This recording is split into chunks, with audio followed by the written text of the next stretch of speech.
निरपेक्ष शब्द जोड़ दिया, धर्म निरपेक्ष। बताओ मेरे बहन और भाइयों, ये देश धर्म निरपेक्ष हो सकता है क्या? कभी निरपेक्ष शब्द जोड़ दिया। नहीं नहीं मामा जी, ये देश धर्म निरपेक्ष कैसे हो सकता है? जब तक आप जैसे मानसिकता के लोग सत्ता में सत्ताधारी बने रहेंगे, सत्ता में काबिज रहेंगे, तब तक ये देश धर्म निरपेक्ष कैसे रह सकता है?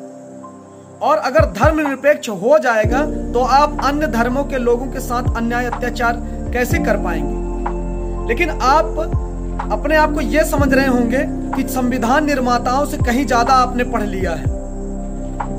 आपके शासन सत्ता में केवल संविधान में लिखा हुआ है धर्म निरपेक्ष, लेकिन वास्तविकता में वास्तव में लागू नहीं हो रहा है। ये आप लोग भूल जाते हैं कि आजादी की लड़ाई में सभी का खून बहा है।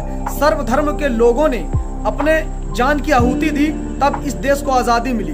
और आप लोग भूल जाते हैं कि केवल एक विशेष वर्ग है जो यहाँ रहना चाहिए या फिर उसी की मनमानी चलनी चाहिए। ये कतई नहीं हो सकता मामा जी। एक बात और कि समाजवाद, अरे हम हैं हमारे ऋषिवन का आत्मवत सर्वभूतेषु, सबको अपने जैसा माने। अच्छा, आपको समाजवाद से भी दिक्कत है। आप कह रहे हैं कि यहाँ के ऋषि मुनियों की विचारधारा है सर्वभूतेषु की।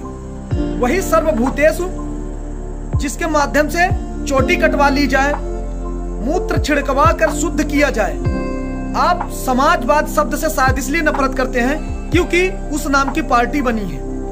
अभी कुछ टाइम पहले इंडिया नाम से संगठन बना था, जिसका आपने बहुत बढ़ चढ़ के आपकी पार्टी ने विरोध किया।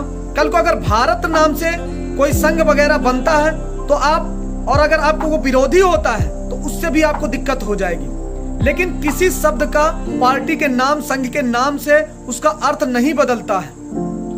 मामा जी, आपको यह नहीं भूलना चाहिए कि वही समाजवाद वो शब्द है, समाजवाद वो ताकत है जो विश्व विख्यात है, जिसे कार्ल मार्क्स बाबा साहब ने माना है। बड़े बड़े थिंकर्स ने समाजवाद को अपनाया है, समाजवाद की तारीफ की है, और समाजवाद होना चाहिए। आपकी भावना से, आपके विचारों से, आपकी मानसिकता से साफ पता चल रहा है कि आपको समाजवाद नहीं, आपको जातंकवाद चाहिए, आपको पाखंडवाद चाहिए, आपको रूढ़िवाद, ढोंगवाद चाहिए, लेकिन समाजवाद नहीं चाहिए। क्यों समाजवाद नहीं चाहिए? क्योंकि समाजवाद में लोग समान होंगे, सभी मानव समान होंगे, इसलिए आपको समाजवाद नहीं चाहिए।